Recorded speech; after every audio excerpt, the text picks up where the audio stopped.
first trip to Mountain West Media Days for our next guest, Jerrod Calhoun. Coach, appreciate you jumping on. How's it going? Going good, man. Good to see you again. Yeah, great to meet you in person finally after talking to you on Zoom. But what's the feeling like being down here entering year one with Utah State? I think it's exciting for the players. I'm ready to get back for practice. We got practice tonight. We play tomorrow against Weber State, so this is a quick turnaround for the Aggies, and we'll be off and running here, as you know. But it's an exciting time. How has it gone versus how you thought it would when you took the job, up until now? I've been really fortunate. Mason Falslev, Ian Martinez, Drake Allen, our three captains have done a tremendous job. We got great kids in our program that are really buying into we over me. So I feel good at where we're at, but every other coach in the country does as well. So we got to get some adversity, and then we'll see how we respond to that. But I feel pretty good about where we're at. What's the excitement level around town, too? I mean, I know when I talked to you before, with fourth coach in 6 years, there's been a lot of turnover, but the team is really continued to be just a solid team. I mean, is the interest level still as high as it's always been? People are fired up for the season? Yeah, I had my barber the other day ask me how many more haircuts he was going to be able to give me. So I think they just anticipate me leaving, but I think they'll be stuck with me. My wife and my kids, we absolutely love Logan. It's a great place if you have a family and just a family atmosphere. I've never lived in a place where so many neighbors and so many people are so kind and friendly. But we think we have the best fan base in the country. Our student body, I've never seen anything like it, whether it's a women's soccer game, a football game, a volleyball game. There's very few programs left in the country that pack every sporting event. And the herd just creates an unbelievable atmosphere night in and night out. And I can't wait to experience tomorrow night against Weber State. So we're very, very fortunate to have that student body on our side. Yeah, it's one of the loudest, if not the loudest, that I've been to, and I've been to every Mountain West venue. I don't like some of the language, Coach, or some of the choice words aren't family friendly, but I will say this: they're very clever with the signage there. And my favorite, I already said it earlier in the show, but my favorite sign might have been last year, the Leon Rice complaint counter or something, where every time he complained about a call, they switched the number over, and it got up to 13 by the first media timeout or something. Good. That's good. They're pretty clever with their signs there. I always enjoy a good trip to Logan. So you're going to enjoy having that on your side of it here moving forward. But I assume you've also heard or know that you're going to face some pretty tough environments yourself on the road in this league. Yeah, I just respect the heck out of all these coaches. Obviously Coach Rice, Coach Alford, Coach Dutcher, Nico. Just the list goes on and on. I hate to even mention them by name, but every league starts with great coaching, but the players. I think that the players make the league. And I've read all these things. The league's going to be down. We're a 2-bid league. Heck, we might be a 1-bid league. So I hope every team in the league just comes out and just dominates the competition in a non-league. And we've got everybody, 9-2, 10-1, hopefully a couple 11-0s, and get that national respect that the league had last year. I think it was just so cool to see on Selection Sunday 6 teams from this league. So I'm rooting for everybody. And who would have thought if you go from Youngstown State to becoming a Pac-12 coach? What about you guys? I know it's 2 years away, but you guys weren't part of the initial group, and then you got in. What's your thoughts on joining the group that's going to the Pac-12? Yeah, I think, obviously, I really look up to Gonzaga. I think Gonzaga's one of the most consistent, best programs out west. So to be jumping into a league with them, I think is a tremendous opportunity. Where this league ends up, it's to be determined who else will add. But I think it's going to be definitely an exciting league that's going to have some unbelievable teams in it. I know I talked to you about this for the Lindy story over the summer, but when you got in, getting some of those guys to stay, like Ian and Mason and Isaac Johnson, how big was that? And now that you're a day away from playing an exhibition game, or what's the I guess how thankful are you that those guys did decide to stay? Very thankful. I've said on record, Ian Martinez, in the last 5 months, I've never seen a player become so comfortable in his skin and leadership and just daily habits change. He's been awesome.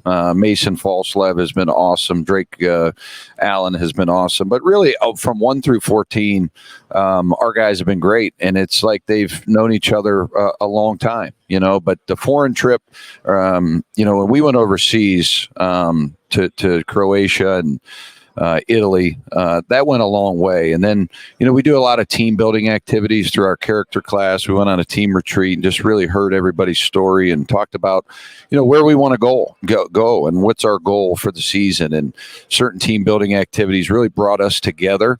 So I feel very, very fortunate that those guys decided to come back. But I think Utah State really means something to them. And, they want to be a part of it, and they're going to be a huge part of it. Who's a guy or two of the transfers or younger guys or whoever that guys that maybe necessarily aren't household names yet, or fans watching this from Boise or wherever don't know about, but come 2 months from now they're going to know about? Who's exciting you from that group you added? We'll start with the young guys.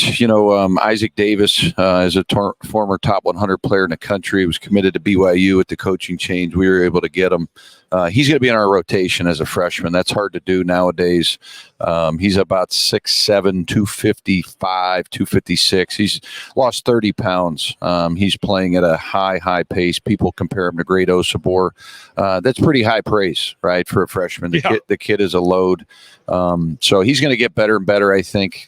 Jordy Barnes is a freshman guard that can really see the floor, one of the best passing point guards I've seen, whether we decide to redshirt him, he plays, but he's going to have an impact at Utah State sometime. And then there's honestly so many transfers that any given day, whether it's Dexter Acano, Dayton Albury, Gadaretsky, there's just so many guys on our roster because we have so many transfers. But, Aubin up front certainly is going to be a starter. So he'll replace Great Osabor. Drake Allen at the point guard position, big, strong, athletic guy.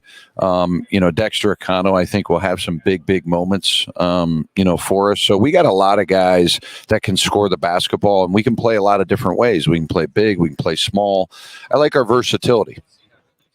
How has is there anything surprised you or just coming in here and you obviously do your research on a job before you take it, but I don't know if you got to do a site visit or anything before you took the job, whatever, but just the city, the facilities, the program, this league, just has anything surprised you, good, bad, different than what you thought you were getting yourself into? I think that's a great question. The one thing first time I've heard that all day. So thank you. Yeah. No, I enjoyed your podcast. I thought you do a good job. I don't really know who you are or what, I know you like the Broncos, but I thought you did a great job. I thought, the one thing that has surprised me is the campus.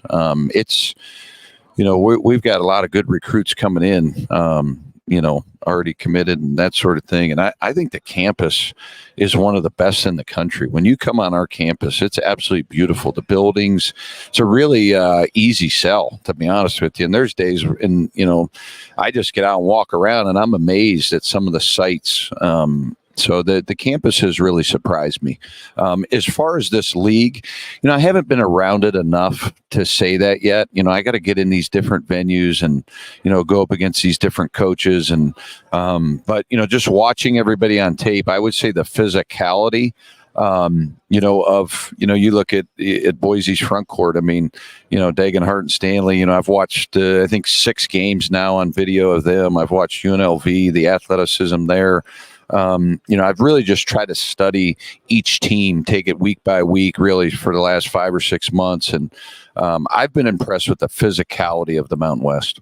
What is your take on Boise State then, to what you've been able to decipher so far? Yeah, I don't get a vote, and I think these things are kind of silly. I don't know how you can really predict a team anymore. I mean, it's so hard with the portal. And so I think with Leon's group, you have to pick them number one based on what they have coming back.